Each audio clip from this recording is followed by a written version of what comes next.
amazing story. He's even got his ankle bracelet still on. Oh, yeah, I don't want to hire that. I don't have enough trouble myself. I did all of us. And then I was like, okay, it's in the back of my mind. We're starting to do these trainings. Like, we're really going to need a program manager for this program. And then I'm at a bridge training and I meet Laycee, who's Bee's wife, who basically drags me by my ear and says, I need you to meet my husband. and the rest was history, because Bee told me, I said, I've heard about you, I wanted to meet you.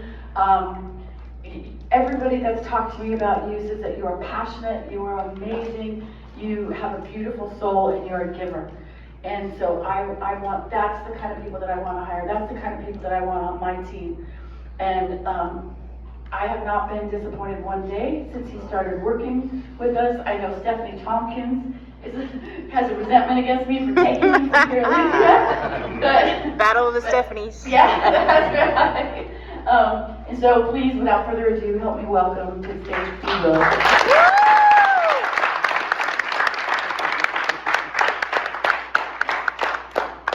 Apparently my hugs are famous.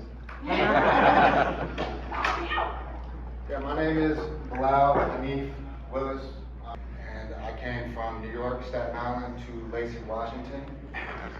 And just to put it in perspective, before I experienced puberty, I experienced incarceration. So I was incarcerated at 12 years old for defending myself. I was actually walking home from school with my little brother. 2 kids in the older grade accosted us, made fun of my accent, made fun of my skin color, etc. And I used a Swiss Army knife. Back then, we all had them. And in my panic, it wasn't even the knife that I flipped out. It was just like, get away from me, you know, blah, blah, blah. And that started the journey of a 28-year tour through the justice system. And so I went to juvie, I went to group homes, I went to state prison as a youth. Like when I say the tour, I did the whole tour. So YOP was where they sent kids charged as an adult. They sent us to the prison, so I went to Column Bay at 16 years old. Got out at 17 years old. So I wasn't even an adult when I finished that. And then I had a big struggle with my mom and the system, because one thing they didn't tell me is when they charge me as an adult, it's a form of emancipation. So I had to go through runaway warrants with my mom because she wanted me to live with her, but I had a DOC officer, so I'm like, I just went to prison. You know, I want to live over here. At the time, I had a girlfriend, we were pregnant with a child, and so that led to many things. A lot of the stories that were told to me about me led to me continuing this tour. So they told me I would never be this, I could never do that. I would always be this, I would always be that. You know, I went to many counselors during school, which in Laycee, I actually toured all the schools too. So I went to like 5 elementaries, 3 middle schools, 4 high schools, and the alternative school, because everybody just kept pushing me off on somebody else. So the counselors would come and say, oh, your oppositional defiant disorder, you're this, you're that. I said, okay, I guess I am. And so with that, you know, was when I first became incarcerated of the mind. And I started to believe that the box that these people had put me in was where I lived. And so I grew really big and I outgrew that box, and I'm like, okay, well, if I'm a criminal, I'm gonna be the criminal, right? If I'm gonna be this person that you hate so much, I'm gonna give you reason to hate and to fear me. And I did that over a long course of years, and I hated myself more than any of the hatred that I showed externally to anybody else. I was angry at myself because I didn't have any outlet. I didn't have anybody that came into space to give me light or hope, to tell me that I wasn't actually those things, and that I just needed somebody to listen to me. I just needed somebody to have understanding of who I was and what I could do. I heard maybe 3 or 4 times throughout my life, you have so much potential, but you're gonna die in prison, that sucks. And I thought, well, shit, maybe I am. And I'm not dead, but I did do a lot of time in a lot of different spaces. From juvie to state prison, got out, and then I went back to state prison for a car accident, which is, you know, part of my story. And all these things just kept building in on my anger, on the fact that I felt like I was let down by not only my family, my immediate support system, the community around me, and everybody was telling me, the people that were talking to me, the people that I did look up to, were glorifying what I was doing that was wrong. So I was lifted up for the negative behavior that was really just a symptom of not having the support that I needed. You know, it was mental health, it was substance use, it was all these things, but everybody was telling me, you're doing what you're supposed to do. And in one of my speeches, in a different setting, I compared gangbanging, because that's where I thought I fit in. That's where I got the most love and the most support. But it was an OG once who told me, inside of prison, he said, if you took the DNA strands of gangbanging and cult, they would look very similar. And I thought, you're right. So sitting inside of prison, I decided to listen to this older head, and he had told me another thing where he said, we have our energy, we have our currency, and we can invest our currency in one of two ways. We can invest it in our identity in here, or we can invest it in what we're going to do when we get out. So the philosophy wasn't about, I just want to get out, and so I'm going to do everything I can to get out. That never worked before, because I got out a bunch of times. So when I switched my philosophy to, what am I going to do to stay out? That is when things started to click. That is when this shirt, I believe in me, I stopped agreeing to other people's narratives of me. And so on my last bid, as I graduated through this tour, stayed, then I went to the feds. And in the feds during COVID, because we were locked down 24/7, I played chess with somebody and then watched him die. Inside, going through these things, I penned a curriculum, and please stand up, Teresa. Yes. Yeah. She's a very good friend of mine. And I told my second mom, and I said, hey, I wrote this curriculum, and I really want to present it while I'm in here. And she agreed. I sent her these long yellow legal pads, like 80 pages or plus. And she agreed to type it up on her free time and send it back in, and I was able to implement this curriculum. It was called A Better Place. And PLACE was an acronym for Pursuing Life After Crime Education. And I penned this curriculum, and then I went before the judge, and I remember the judge said to me, this curriculum was presented, I didn't know when I was writing the curriculum it was going to be considered in mitigating factors in my sentence. It was just something that came over me, and I did it. And so my judge said to me, I really believe everything you're saying, but I'm going to give you this sentence because you need to learn what you need to learn. And this sentence is going to be hard because the COVID conditions are hard. Even in a minimum, we were treated like it was a max. And I'm not even going to go into the rabbit hole of the COVID conditions while incarcerated. You can imagine. And so the judge said to me also, I believe this is your last time. And that was the first time in the entire criminal justice system that an officiant had said something like that to me. The difference is when he said it, I already knew it, but he affirmed it and I believed it. So I was also told I wasn't going to get RDAP. I wasn't allowed. And I was also told I wasn't allowed to go to this specific, and I advocated, and I got both those things. So RDAP is the federal version of the TC program that's in the state. It's a 9-month-long program, which because of COVID, it got extended to 13 months. I was a mentor in that program. I penned curriculums in that program. I penned seminars in that program. And then I got a year off my sentence because of that program. And so with that, I came out to the work release in December of 22. And at the work release, I did my prerequisites, immediately got into the peer field. I did many interviews and they kept saying no because I was just released into society. Not because I wasn't qualified, because every interview I did, they loved me. And they told me so. But their HRs would get it, look at it on paper and say no. You have to be in our community for at least that amount of time before we'll allow you to do this work. And so eventually I found my way to Peer Olympia, where they offered me a Recovery Coach Academy. I took that academy. The way the stars aligned, on day 5, the family navigator resigned. And then I went there a couple of weeks later to sell them a sweatshirt from, I started, the founding director of Pursue It If You Want It, justice impacted nonprofit, and I was selling sweatshirts for funding. And I went to sell some sweatshirts at Pier Olympia, and Bree said, you should apply for the family navigator position.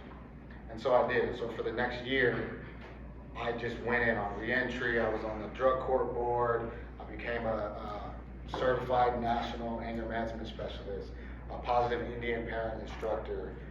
Joshua Smith invited me to be his mentee to become a certified peer counselor trainer.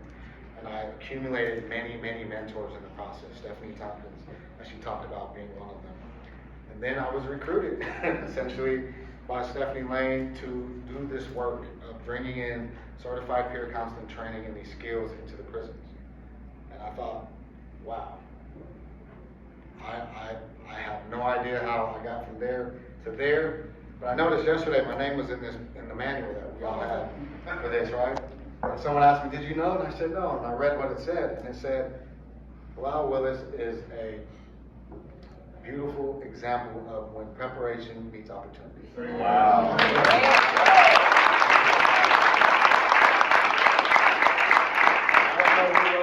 Nobody even told me it was going in the Peer Pathways manual. But when I read it, like, I almost cried. I was like, wow, that has to be true, because I set myself free while I was in prison. Come on. I stopped politicking when I had the keys to the car. I stopped going to the day room when it was all anybody did. Yeah. You know, and I started reading and focusing and writing this curriculum, and all my conversations, like, this is one of the people that accepted my phone calls. You know, and in the feds, you only have 300 minutes a month, and they don't roll over. Right? Can you hear me now? None of that stuff. So if you don't make those calls, it just starts over when your thing resets, right? And so these are the people I talk to, and everybody I talk to, I shared what I wanted to do. And so now it's funny, when Stephanie Lane hired me, I was already hired, and she was like, oh, by the way, are you gonna have a problem talking to DOC? You probably should ask me that first. Luckily, I'm healed. I got past it. So, yeah. Seriously, it's been an amazing journey, and being a part of this, like, I'm all in. I don't just do peer work, I am peer work. I do it on the clock, off the clock. I have a podcast. When I decided to make my Facebook a public figure, it was because I needed one of the things we said in RDAP was community as method. So by making my page a public figure page and sharing my entire journey live, as I was going through this, my reentry cycle, if you went through my Facebook, you would see 47 days out, I'm live in the car, like, fuck, this is different, right? This is crazy, like, I don't understand. This whole life is different. I've never lived a life that was so pure and so open and so transparent. And so I use my Facebook for the community to hold me accountable. Right? Nice.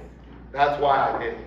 It wasn't for any other reason. It was because the more people I feel are watching me and rooting for me, the more I have to lose. Carolyn said it in her speech earlier, I can't make a mistake.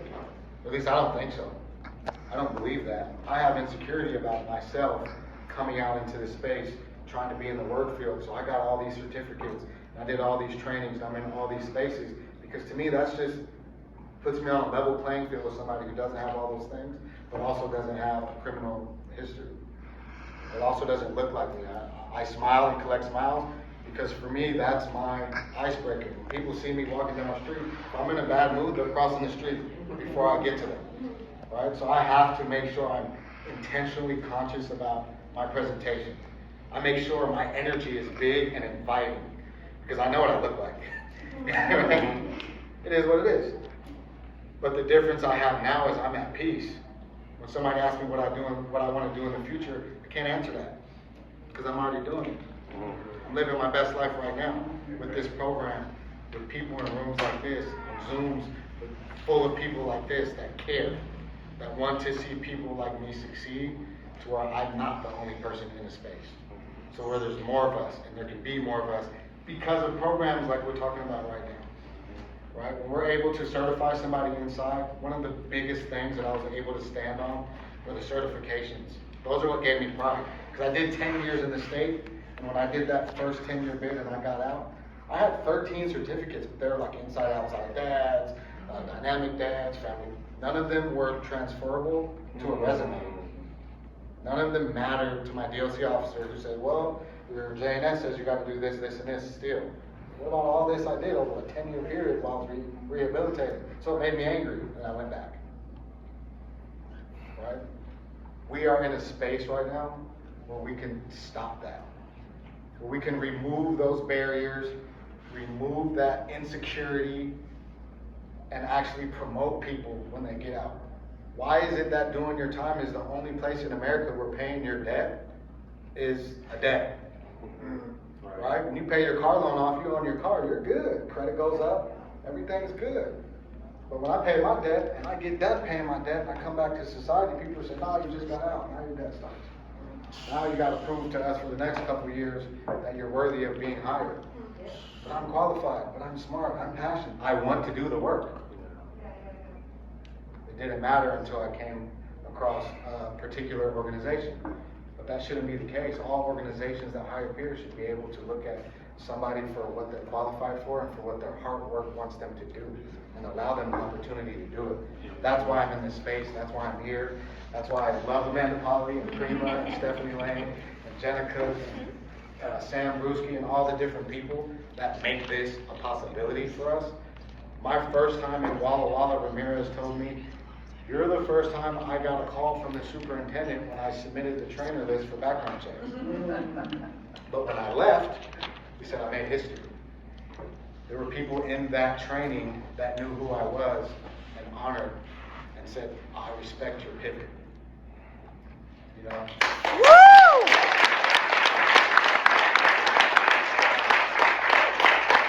With that being said, we're moving into the fiscal year. We're finishing off this year in TC. We're going to go into the population, which is a really big deal.